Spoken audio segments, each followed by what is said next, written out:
અશાંત ધારાને લઈને રાજ્ય સરકારનું નોટિફિકેશન જાહેર। અશાંત ધારાને બદલે સ્પેસિફાઈડ એરિયા શબ્દનો ઉપયોગ થશે। નિયત અથવા વિશિષ્ટ વિસ્તાર શબ્દનો ઉપયોગ કરાશે। સ્પેસિફાઈડ એરિયા જાહેર કરવા કમિટીની રચના થશે। મોનિટરિંગ અને એડવાઇઝરી કમિટીની પણ રચના કરવામાં આવશે। કમિટીની સલાહના આધારે સ્પેસિફાઈડ એરિયા જાહેર થશે। ભોગ બનનારને પર્સન અગ્રીવડ જેવા શબ્દનો ઉપયોગ કરશે। કોમી તણાવવાળા વિસ્તારમાં સ્પેસિફાઈડ એરિયા જાહેર થશે। મિલકત વેચાણ બાબતે કલેક્ટર કક્ષાએ તપાસ કરવામાં આવશે। તપાસ માટે ખાસ એસઆઈટીની પણ રચના કરવામાં આવશે। ગેરકાયદે મિલકત ટ્રાન્સફરના કિસ્સામાં મંજૂરી રદ કરાશે તો 6 માસમાં રકમ અને મિલકતનો કબજો પરત કરવો પડશે। નિકુંજ જાની આપણી સાથે જોડાયેલા છે। નિકુંજ, જે પ્રકારે અશાંત ધારાને લઈને રાજ્ય સરકારે નોટિફિકેશન જાહેર કર્યું છે, આ સંદર્ભે વધુ શું વિગત?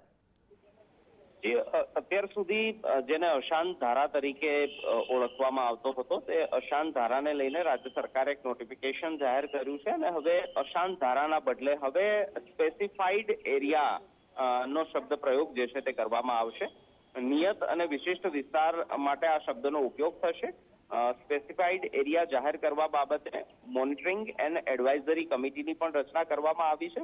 મહત્વનું છે કે કોમી તણાવવાળા વિસ્તારો જેવા વિશિષ્ટ સ્થાનો, ખાસ કરી સ્થળાંતરની સંભાવનાઓ હોય ત્યાં આ પ્રકારનો અશાંત ધારો લાગુ કરવામાં આવતો હતો, તેને હવે અશાંત ધારાના બદલે સ્પેસિફાઈડ એરિયા તરીકે તેની ઓળખ આપવામાં આવી છે અને તે હેઠળ એક નોટિફિકેશન રાજ્ય સરકાર તરફથી જાહેર કરવામાં આવ્યું છે।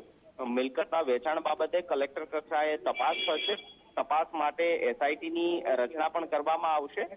ગેરકાયદેસર મિલકત ટ્રાન્સફરના કિસ્સાઓમાં ટ્રાન્સફર રદ કરવામાં આવશે તે પ્રકારની પણ જોગવાઈ છે અને આ અંગેનું સમગ્ર વિસ્તૃત વિગતો સાથેનું એક નોટિફિકેશન રાજ્ય સરકાર તરફથી ઇસ્યુ કરાયું છે। જી, ધન્યવાદ જાણકારી બદલ।